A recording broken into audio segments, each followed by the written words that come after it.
ಎಲ್ಲರಿಗೂ ನಮಸ್ತೆ. Welcome to my YouTube channel. ಇವತ್ತಿನ ವಿಡಿಯೋದಲ್ಲಿ ನಾನು ಬಿಸಿಬೇಳೆ ಬಾತ್ ಮಾಡ್ತಾ ಇದ್ದೀನಿ. ಹೋಟೆಲಲ್ಲಿ ಯಾವ ಥರ ಬಿಸಿಬೇಳೆ ಬಾತ್ ಮಾಡ್ತಾರೋ ಅದೇ ಥರ ಮನೆಯಲ್ಲೇ ತುಂಬ ಈಸಿಯಾಗಿ ಮಾಡ್ಕೋಬೋದು. ಅದು ಹೇಗೆ ಮಾಡೋದು ಅಂತ ಈ ವಿಡಿಯೋದಲ್ಲಿ ತೋರಿಸ್ತೀನಿ. ಕೊನೆವರೆಗೂ ಸ್ಕಿಪ್ ಮಾಡ್ದಿದ್ದಂಗೆ ಈ ವಿಡಿಯೋನ ನೋಡಿ. ಹಾಗೆ ಯಾರೆಲ್ಲ ನನ್ನ ಚಾನಲ್ನ ಸಬ್ಸ್ಕ್ರೈಬ್ ಆಗಿಲ್ಲೋ ಪ್ಲೀಸ್ ನನ್ನ ಚಾನಲ್ನ ಸಬ್ಸ್ಕ್ರೈಬ್ ಮಾಡಿ.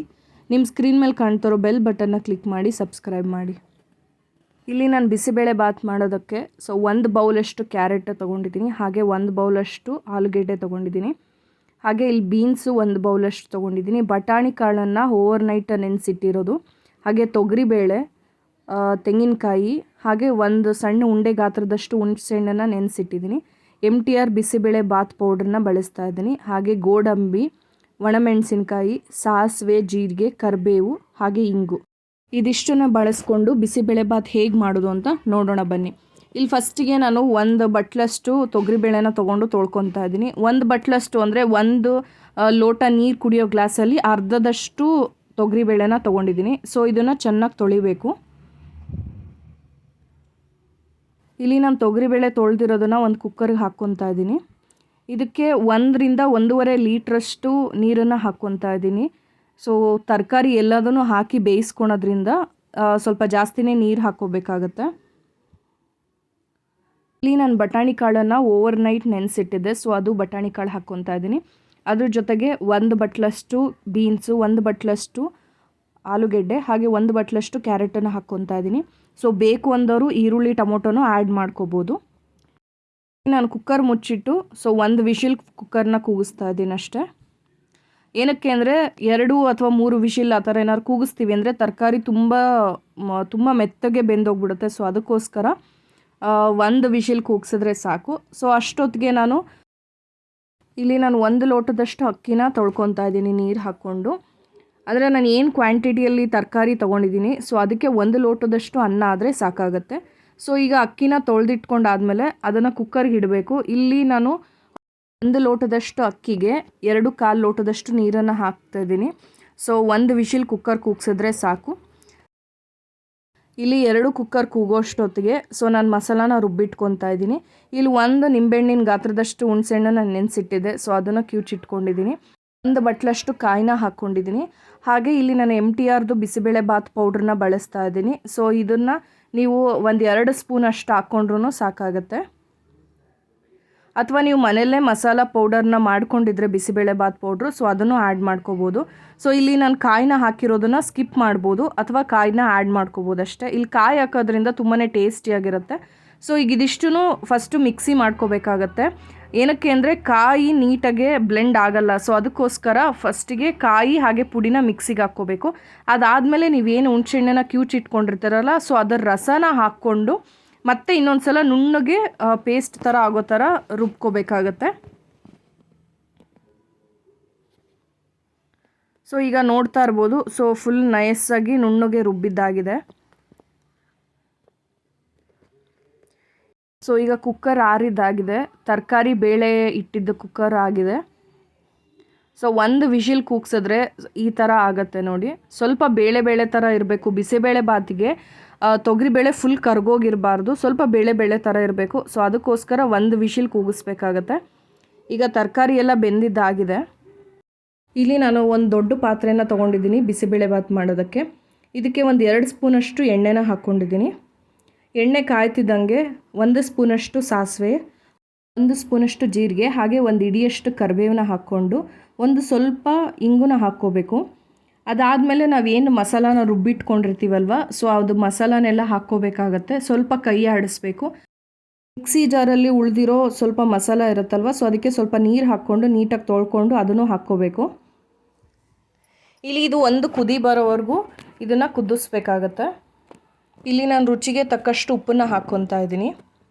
ಹಾಕ್ಕೊಂಡು ಇದನ್ನು ಕುದಿಸ್ಬೇಕು. 1 ಕುದಿ ಬರೋವರೆಗೂ ಇದನ್ನು ಕುದಿಸ್ಬೇಕಾಗತ್ತೆ. ಕಾಯಿ ಹಾಕ್ಕೊಂಡಿರ್ತೀವಲ್ಲ ಸ್ವಲ್ಪ ಹಸಿ ವಾಸನೆ ಹೋಗಬೇಕು. ಅಲ್ಲಿವರೆಗೂ ಕುದ್ರೆ ಸಾಕು. ಈಗ ಇದಕ್ಕೆ ಬೆಂದಿರೋ ಬೇಳೆ ಹಾಗೆ ತರಕಾರಿನ ಹಾಕ್ಕೋಬೇಕಾಗತ್ತೆ. ಆದಷ್ಟು ದೊಡ್ಡ ಪಾತ್ರೆನೇ ತೊಗೋಬೇಕು ಬಿಸಿಬೇಳೆ ಬಾತ್ ಮಾಡಬೇಕು ಅಂದರೆ. ಏನಕ್ಕೆ ಅಂದರೆ ಬೇಳೆ, ತರಕಾರಿ ಆಗಿರ್ಬೋದು, ಅನ್ನ ಆಗಿರ್ಬೋದು, ಇದಿಷ್ಟನ್ನು ಹಾಕಬೇಕು. ಅದಿಷ್ಟು ಚೆನ್ನಾಗಿ ಕುದಿ ಬರಬೇಕು ಅಂದಾಗ ನಮಗೆ ದೊಡ್ಡ ಪಾತ್ರೆ ಆದರೆ ಕೈ ಆಡ್ಸೋಕ್ಕೆ ಈಸಿಯಾಗಿ ಆಗುತ್ತೆ. ಅದಕ್ಕೆ ದೊಡ್ಡ ಪಾತ್ರೆನೇ ಆದಷ್ಟು ತೊಗೊಳ್ಳಿ. ಹಾಗೆ ಇಲ್ಲಿ ಅನ್ನ ಆಗಿದೆ ನೋಡಿ. ಸೊ ಇದನ್ನು ಸ್ವಲ್ಪ ನೀಟಾಗಿ ಈ ಥರ ಮಿಕ್ಸ್ ಮಾಡ್ಕೋಬೇಕಾಗತ್ತೆ. ಏನಕ್ಕೆ ಅಂದರೆ ಅನ್ನ ಹಾಗೆ ಡೈರೆಕ್ಟಾಗಿ ಹಾಕಕ್ಕೆ ಬರೋದಿಲ್ಲ, ಗಂಟು ಆದಂಗೆ ಆಗಿಬಿಡುತ್ತೆ. ಅದಕ್ಕೋಸ್ಕರ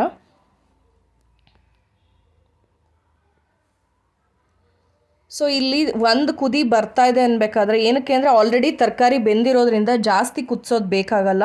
ಒಂದು ಕುದಿ ಬರ್ತಿದೆ ಅಂದಾಗ ನೀವು ಅನ್ನ ಏನು ಮಾಡ್ಕೊಂಡಿರ್ತೀರಲ್ವ, ಸೊ ಅನ್ನನ ಅದಕ್ಕೆ ಹಾಕ್ಕೋಬೇಕು.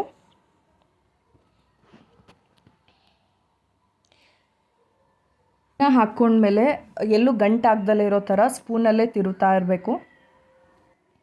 ಫಸ್ಟಿಗೆ ನಿಮಗೆ ತುಂಬ ತೆಳುವಾಗಿದೆ ಅಂತ ಅನ್ನಿಸ್ಬೋದು, ಆದರೆ ಹೋಗ್ತಾ ಹೋಗ್ತಾ ಅದು ನೀಟಾಗಿ ಮಿಕ್ಸ್ ಆದಮೇಲೆ ಸ್ವಲ್ಪ ಮಂದ ಬರ್ತಾ ಬರುತ್ತೆ. ಏನಕ್ಕೆ ಅಂದರೆ ನೀವು ತೊಗರಿಬೇಳೆ ಹಾಕಿರ್ತೀರಲ್ವ, ಸೊ ಅದು ಸ್ವಲ್ಪ ಗಟ್ಟಿ ಆಗ್ತಾ ಬರುತ್ತೆ.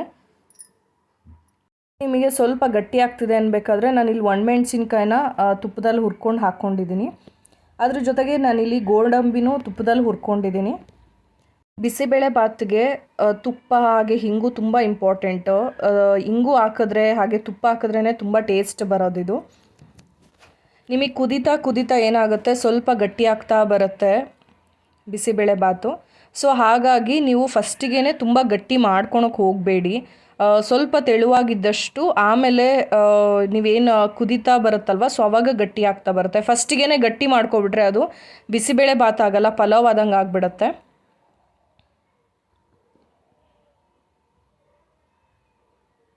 ಇಲ್ಲ, ನಾನು ಫಸ್ಟಿಗೆ ಹೇಳ್ದಂಗೆ ನಿಮಗೆ ಕಾಯಿ ಬೇಕು ಅಂದರೆ ಹಾಕ್ಕೋಬೋದು, ಕಾಯಿ ಇಲ್ಲ ಅಂದವರು ಕೊಬ್ಬರಿನೂ ಹಾಕ್ಕೋಬೋದು, ಅಥವಾ ಕಾಯಿ ಬೇಡ ಅಂದವರು ಬರೀ ಬಿಸಿಬೇಳೆ ಬಾತ್ ಪುಡಿ ಅಷ್ಟನ್ನೇ ಹಾಕ್ಕೋಬೋದು ಇದಕ್ಕೆ.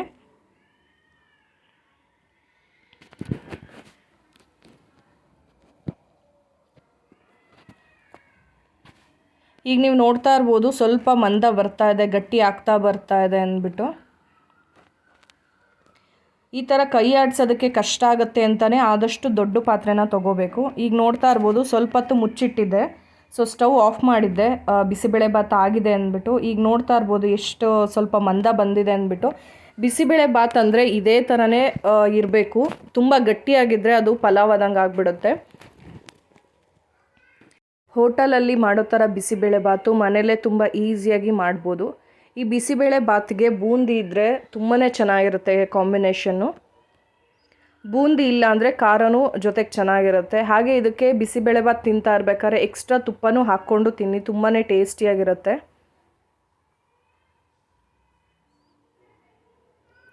ಬಿಸಿಬೇಳೆ ಬಾತ್ ಫಸ್ಟಿಗೆ ನೋಡಿದಾಗ ಸ್ವಲ್ಪ ತೆಳುವಾಗಿತ್ತಲ್ವ, ಸೊ ಈಗ ನೋಡ್ತಾ ಇದ್ದರೆ ಸ್ವಲ್ಪ ಗಟ್ಟಿಯಾಗಿದೆ ಅಲ್ವಾ. ಹಾಗೆ ನೀವು ಫಸ್ಟಿಗೆ ನೀವು ತುಂಬ ಗಟ್ಟಿಯಾಗಿ ಮಾಡ್ಕೊಬಿಟ್ರೆ ಅದು ಆರಿದ್ಮೇಲಾಗಲಿ ಅಥವಾ ಸ್ವಲ್ಪ ತಾದ್ಮೇಲಾಗಲಿ ತೀರಾ ಗಟ್ಟಿಗಾಗಿಬಿಡುತ್ತೆ ಪಲಾವ್ ಆದಂಗೆ. ಆದಷ್ಟು ಈ ಹದಕ್ಕೆ ಬಿಸಿಬೇಳೆ ಬಾತನ್ನ ಮಾಡ್ಕೊಳ್ಳಿ. ಸೊ ಬಿಸಿಬೇಳೆ ಬಾತ್ ಜೊತೆಗೆ ಬೂಂದಿ ತುಂಬಾ ಚೆನ್ನಾಗಿರುತ್ತೆ. ಸೊ ನೀವು ಈ ರೆಸಿಪಿನ ಟ್ರೈ ಮಾಡ್ತೀರಲ್ವಾ. Thank you.